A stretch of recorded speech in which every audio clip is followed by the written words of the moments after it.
Okay, well, happy Monday. Oops. Hang on, let's let someone in. Hey there. How are you, Juan? How you doing today? I'm doing great. How about yourself? Good. Thanks for jumping on. I was already thinking it might just be me today. How was your week so far since our last meeting?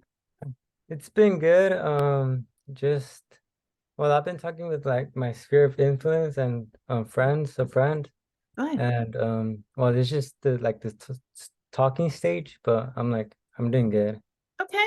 Okay. Remember, just reach out if you have any questions or if they ask you questions that you're not sure of, just let them know, let me get Mhm. back to you on that, or I'm almost positive I have the right answer, but I want to make sure before I give you the information. So let me double check and then just text me and I'll try and get back to you as soon as I can. Mhm. Yeah, good. Well, wonderful. Okay. So oh, do you have access to the MLS? Yeah. Okay. And do you know how to use the MLS? Have you been trying to get familiar with it?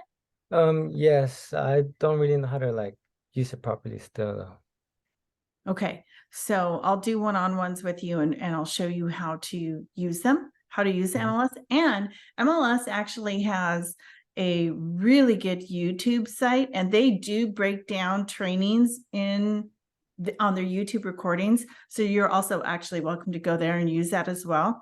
Mhm. The number one thing I will show you is how to do a market snapshot. They probably have one already, but I think right away learning how to do searches for buyers and sellers, Mhm. or searching for properties for buyers, different types of properties, and then doing searches for comps for sellers is going to be the two primary things that you look at the MLS for, and then also just to see what's new in the market.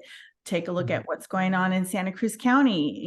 You can be city specific, like just Watsonville, or you can open it up to Capitola and Santa Cruz, or just include all of Santa Cruz County. And then you can branch out from there and look at the different counties or the different cities to see what's new, like what's new today. You can set parameters on there so that way it will show you what's new. So Mhm.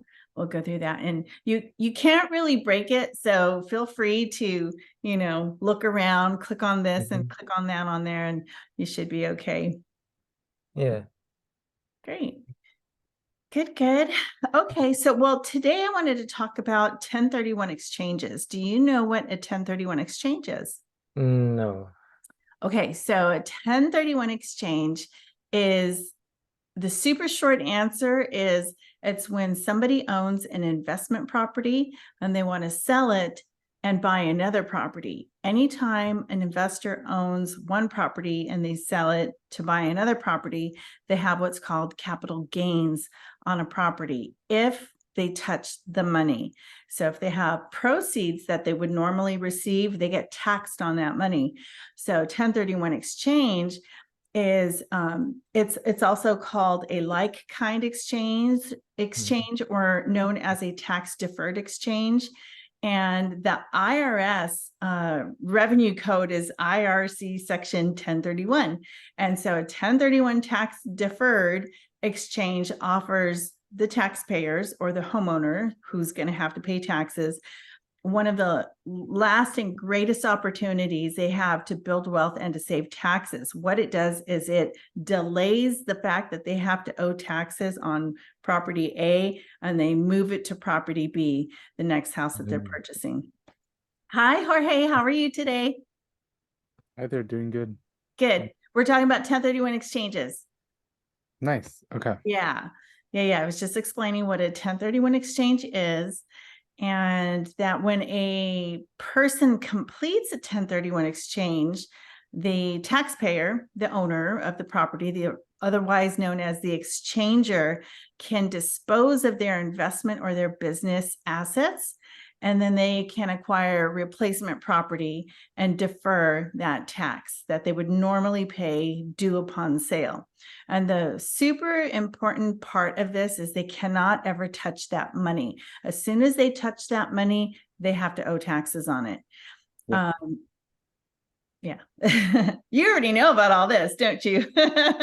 Yeah, I'm happy to share my notes if you guys ever want them, but they're Oh, probably wonderful.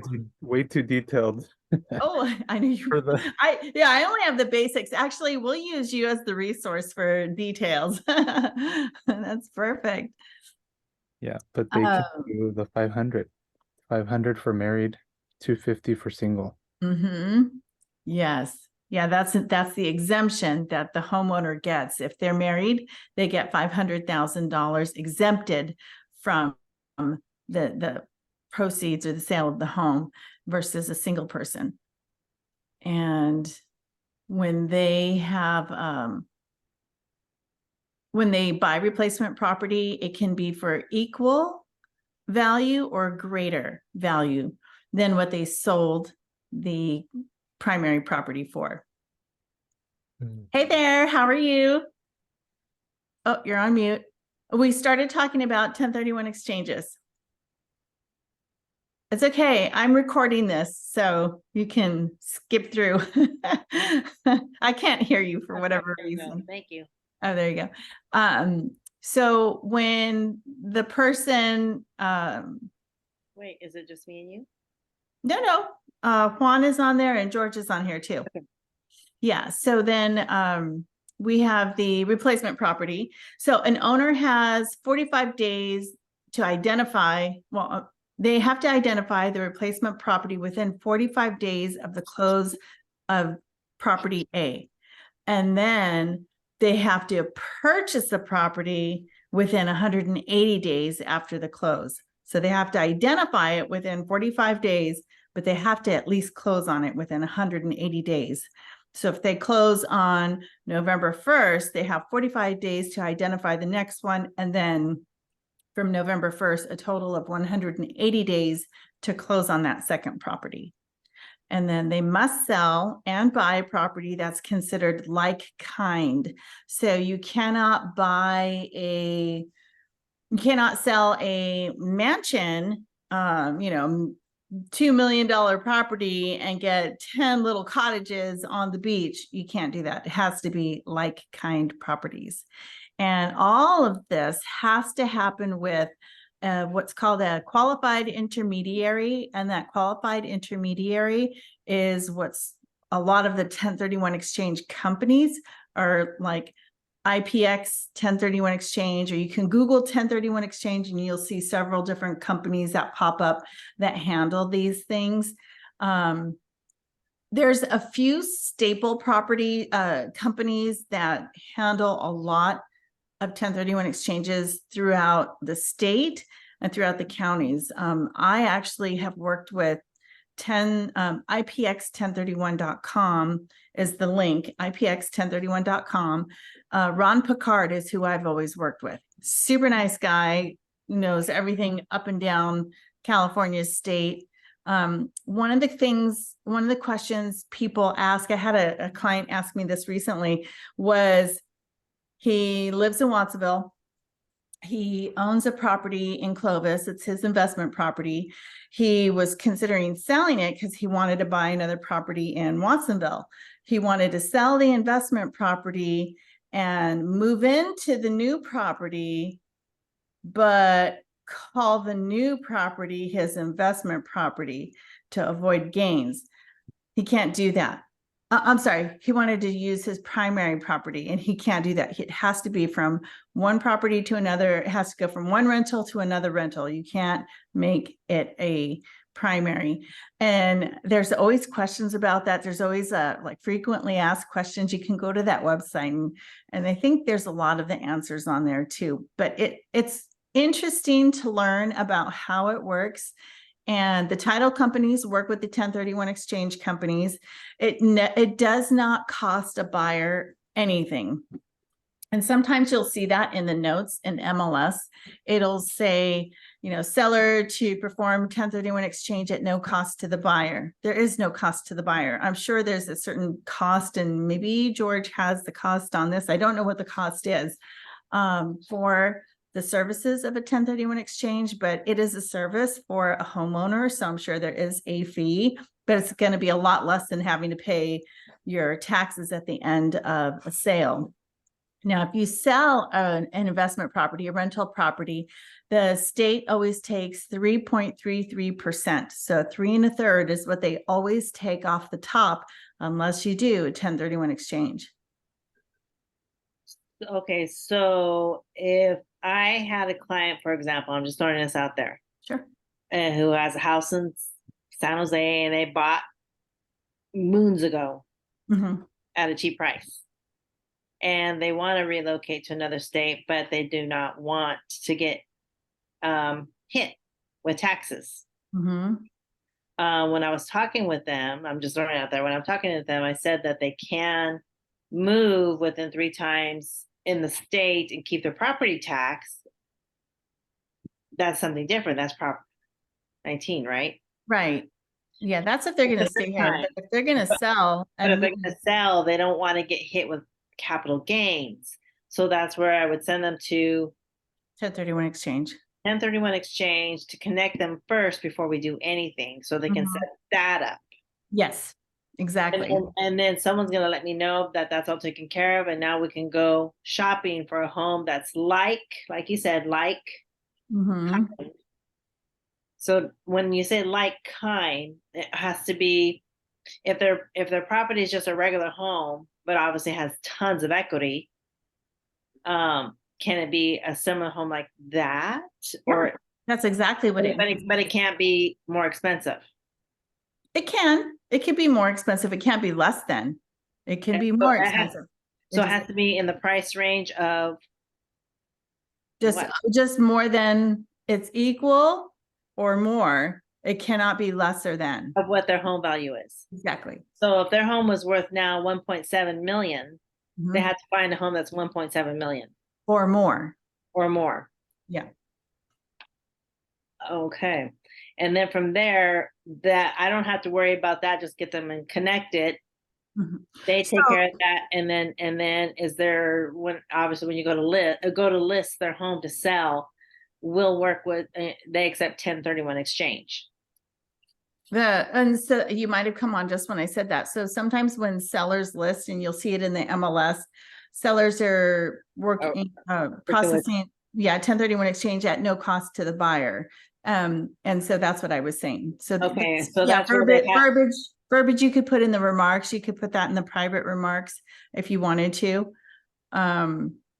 And you definitely want to be in touch yourself with, and I would say, check out if the associations ever have, and Ron Picard usually comes down to all of the different associations from IPX 1031. He usually comes down, otherwise he's a phone call, and he's been in this business at least 30 or 40 years doing 1031 exchanges. He's a pro.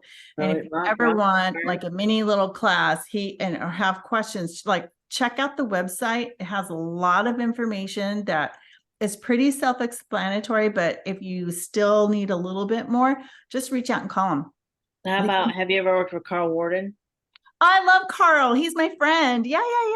So Carl and I go way back. Yeah. I knew him. He used to do loans. He used to be a lender. And so Carl is amazing because he also has, so traditionally everyone goes through 1031 exchanges. Carl Warden has his insurance license, and also not just like home insurance or car insurance. He doesn't do that kind of insurance. He does like family planning and wealth building and estate planning and that type of thing. But he is connected. I forget the name of his company, and I can hook you guys up with him too. Him and his partner have been doing it for a lot of years. They have alternatives to 1031 exchanges that can actually be very beneficial to your clients. So it's good to give your sellers an option. If they're considering selling investment property, they can go the traditional 1031 route, or they can go an alternative route that Carl would be ideal to speak with. Now, Carl and my mindset is the exact same. You do not want to hand off your client to Carl or Ron. You want to call and make an appointment just like this, where you're on Zoom, your client's on Zoom, and Carl or Ron they're two separate entities, or whoever your vendor is that you're going to use or suggest to your clients, you always want to be there. It's like that little triangle, you, your client, and then whoever, whether it's a lender or IPX or Carl Warden with the alternative solutions, you want to be able to handhold and connect the dots.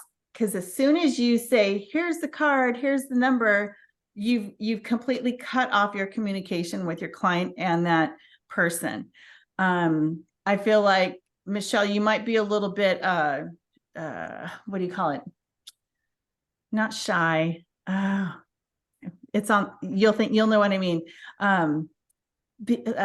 Like slow to pull the trigger kind of, because of a lender that we know who is very, let me handle it. You stay in your lane. Let me do what I do, which is great, but not great, because I've told that person, I said, hey, this is how I do business. Like, I'm going to be the introduction. I'm going to be there. I need to be at the same page as you.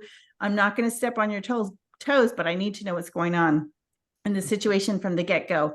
And then I will let you handle it. And then I'll touch in, or you check in with me. And that's how you want to handle your client, because the vendor might give your client some homework, or, hey, I need this, that, and the other.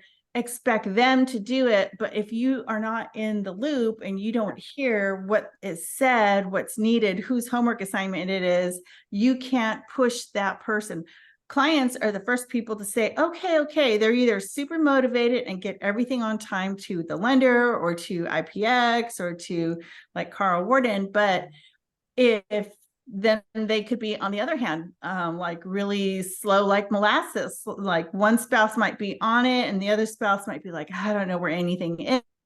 And it's your responsibility as the realtor to make sure that they get the entity, whether it's a lender or 1031 solutions or whoever, the documents and the information that they need in a very timely manner. Because remember, your job is, if they tell you we need to move, we're relocating, or we have to do this now before the end of the year, we got to make these. And a lot of people, a lot of sellers, there's a big push at the end of the year because people want to buy or sell and move property, move money around, do 1031s before the year ends for tax season. And they want to make sure that they have it all done before in this year's date timeline. So it's important for you to be in the loop, and it's important for you to nudge gently or a little more aggressively and remind them, hey, you're the one that said you wanted to move by the end of the year or make this change. Like, what do you need me to do to help you make that happen? Or what's getting in the way of making that happen? And then it might be something, an easy fix. You know, it might be like, oh, I just need to get my secretary to call, so-and-so. It's like, well, why don't I do that for you? Let me take that off your shoulders. Who knows, whatever it is. Question. Yeah, so I actually went to a Carl Warden. He came to our office and did a whole thing. So that was the first thing he said. You have to connect me with don't have them call me. Yeah, so he almost gets mad if you do that. Yeah. So you don't do that. Yeah, no, he's great. What are some reasons people would 1031 exchange? So, I mean, deferring taxes, federal, state, and depreciating, recapturing of monies, to diversify or consolidate a real estate portfolio, to increase cash flow, switching property types, whether it's land to industrial or to multifamily, to an office, retail, residential, easements. Now, those may not seem like kind, but in that situation, that's definitely where the expertise of the 1031 people come into play, because if that's something that you want to do, it's your leveraged property that you're putting into anything that doesn't seem like it's like kind in that situation. Like if it's a multifamily to an office or residential to multifamily, sometimes you can step up in certain ways, but they can hold the hand of the client and walk them through that. So here's another question. What if they wanted to spend a lot less? So that's when that 3.33% would come in if they decided not to do the 1031 exchange. It would be really rare. If I've never met an investor yet that said, Yeah, Well, I'll that's just pay the, Well- I'll spend less on the next home. If No, they but do, but it's not an investor. What if it's just a client who wants to sell their home to purchase their retirement home in another state at a lesser price and have more money for themselves, but they want to avoid the capital gains, of course, but they're buying to move to another home. it's only on investment property. So 1031 is investment property only. Yeah, Okay, Right, so George? if they're gonna sell their home, it's got a ton of equity. They're gonna not, they can't avoid a tax cut regardless. well, remember they're exempt. If it's a married couple, 500,000. If Mhm. it's a single person, 250,000, they have that much exempted. So if they're gonna make $1 million and get taxed on $1 million, if it's a married couple, they're exempt for 500. So Mhm. that million now gets $500,000 discount because they're Discount. married. Yeah, Okay, so the 1031 is for investors only. yes. So I know that. Okay. But you can also, yes, is the short, simple answer, but then you can use it to build wealth and you can use it in estate planning. So if these are going to be your clients that have maybe multiple properties and they've talked to Carl Warden and they have their wills and, you know, their all their documents all set up, they can use this in a way to set up their heirs for the future. You know, they're you know, when they pass on, whoever their heirs are, they can do estate planning with what's called stepped up basis. And that's a whole nother subject. Mhm. They can increase their purchasing power when, you know, that could be another reason to use 1031 exchange. There's a lot of reasons why somebody would want to use a 1031 exchange. It's not just residential, businesses can do it too. So it's a pretty cool thing. It's just a great way to delay the money that's going to be, you know, paid out of your pocket. At some point, it's going to get paid out of your pocket unless it's a forever kind of transferred down thing. Like we're just rotating this property until to all our heirs and grandkids and their grandkids and their grandkids. So that way nobody ever has to pay taxes on it when you do it the right way through estate planning. Mhm. And then you can do it nationwide. You can do it, you know, in and out of the state. Don't think you could do it globally. No, I don't think so. And yeah, but it's just kind of a quick little overview on 1031 exchanges. So I wanted to bring that up. And what else? How's everything else going? Any other topics that we should talk about today? TDS. TDS, transfer disclosure statement. Okay. So on the last part, and I'm getting familiar, and I thought this would be great for the group because we Okay. have to. So when you get the TDS from the listing agent, of course, Mhm. you do not sign it. I'm learning that you don't sign it. And this hasn't happened to me before. I usually get it signed and I send it back, but I actually had someone stop me Mhm. recently and say, no, the correct way to do it is you do your avid and Mhm. then you have your buyer sign it and send it back and we'll sign after. Yes. And That she is goes, but everybody is taught to do it all at once.